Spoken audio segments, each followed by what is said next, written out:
Welcome to Politics News Wolf US channel. With the intensification of fighting in soldier measures began to be stepped up around.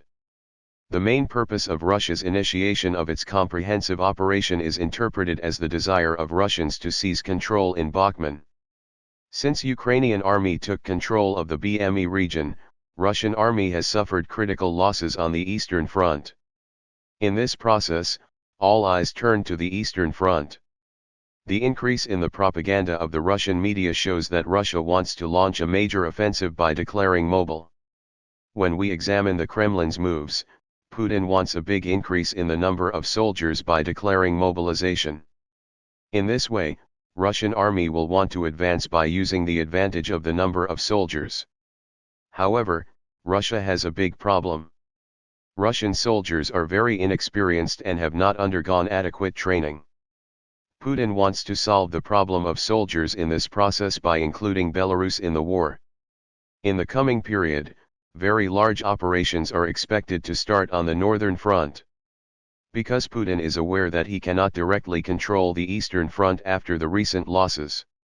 For this reason, Russian forces deployed large numbers of soldiers, military equipment, and ammunition on Belarus border.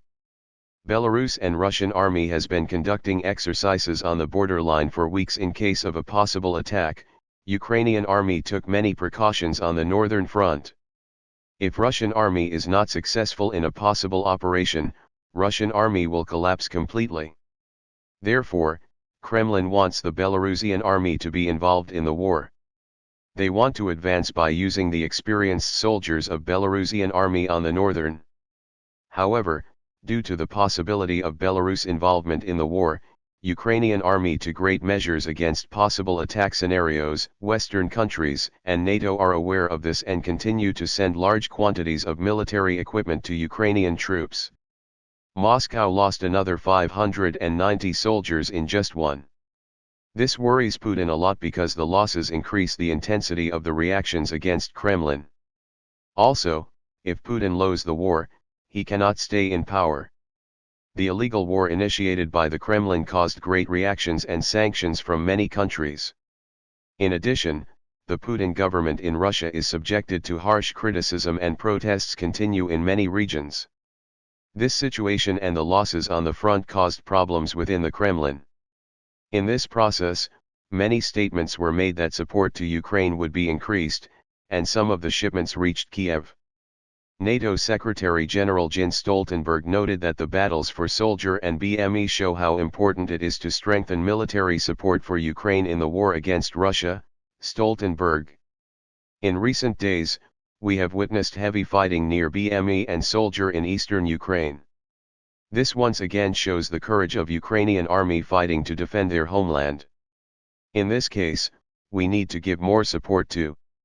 We must increase shipments so that brave Ukrainians can protect their lands. He said United States welcomed the latest statements by France and Germany that they will soon supply infantry, fighting vehicles, and light tanks to Ukraine, and the unprecedented support of all NATO allies and EU member states. Our support is making a real difference on the battlefield. At this critical time of war, we must do much more, much faster. Stoltenberg said. On the other hand, Kiev's side continues to take precautions on the northern borderline. Ukraine held a combat exercise on Belarusian border this weekend ahead of a joint military flight exercise between Russia and Belarus. Concerned about the threat of a new offensive on the northern front, Kiev fears that Russia may build up allied forces on Belarusian soil before attacking the northwestern part of the country and even try to advance towards Kiev as it did last. The opening of a new front in the north could cause some of Ukraine's forces in the east and south to move here and the war to turn in Russia's favor. Troops conducted exercises to ambush and destroy reconnaissance groups as a feature of the first Russian offensive that began in Belarus in April in exercises held at 3 different locations in the northwest of the country. Experts emphasize that a Russian attack from Belarus could endanger the arms supply lines from. However, the number of Russian soldiers thought to have been sent to Belarus is thought to be very low compared to the first attack in April. Ukrainian forces claim the number to be around 15,000. Belarus and Russia, which will sign a joint exercise again on January 16, are also carrying out military activities to establish a joint Belarusian-Russian regional military force. Russian President Vladimir Putin visited Belarus leader Alexander Lukashenko. In December, although Minsk pronounced that it would not enter the Ukraine war, this visit was interpreted as a precursor to an attack on Ukraine with the direct participation of the Belarus army. Experts are of the opinion that if Belarus enters the war, it can support 100 to 200,000 soldiers, but it will not cause a significant change in the course of the war due to outdated war equipment. On the other hand, military equipment support of NATO allies to Ukraine continues.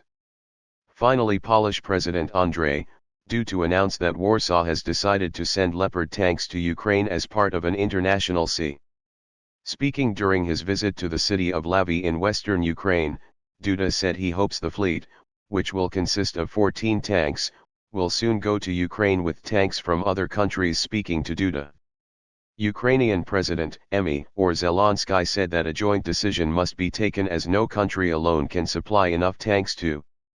Kiev is demanding shipments of heavy military vehicles such as the German-made Leopard 2, which represents an important step forward in Western support for Ukraine. Germany's approval is required for Leopard tanks to be sent to the country. However, the German government said it was not aware of its allies' request to send Leopard battle tanks to. While the statements are being made, the violence of the clashes on the front continues to increase. On the other hand, Ukrainian defense forces repelled the Russian attacks in 13 regions. Ukrainian planes have carried out 14 attacks on Russian military units and 4 attacks on Russian anti-aircraft missile system positions in the last 24 hours. Ukraine's rocket forces and artillery destroyed 3 Russian command posts, 2 Russian missile troops, artillery positions, and 8 more Russian positions. In addition, Ukrainian Air Force carried out 13 attacks on Russian manpower, clusters, and 3 attacks on the positions of Russian anti-aircraft missile systems. In addition, Ukrainian Defense Forces shot down a Russian Kop-52 helicopter and 2 reconnaissance UAVs, of which type is being determined. Rocket forces and artillery units of Ukrainian Defense Forces struck the Russian checkpoint for groups of Russian force positions and military equipment, as well as 3 ammunition storage. Violence continues to increase on the southern front as well. Russian forces continue their preparations for the attack on the right bank of Nero River. In the process, the Russians attacked the western border of Didchany Steppe and Kherson with their MLRS systems. Russian soldiers began to increase security measures and increase inspections in areas on the territory of the temporarily attacked Kherson. The Russians began to impose bans on the use of mobile phones. As you know, the Ukrainian army started to organize operations after a Russian soldier shared a photo. Recently, as a result of the operations, at least 600 Russian soldiers were neutralized. After this process, Kremlin gave instructions to increase the measures according to available data. The Border Service of Federal Security Service of Russia on January 9 this year ordered travel restrictions abroad for citizens responsible for military service. Russia is about to complete its mobilization preparations. Kremlin needs more soldiers. Russian media and Kremlin continue to increase their prop. The number of casualties of the Russian troops and Wagner Group reached record levels. Moscow wants to encourage the soldiers to join the army with fake news before the mobilization. However, the statements of the surrendered Wagner members and Russian soldiers show how difficult the Russian army is at the front. Tension continues to rise. We will continue to report the events in the coming hours to you quickly and accurate.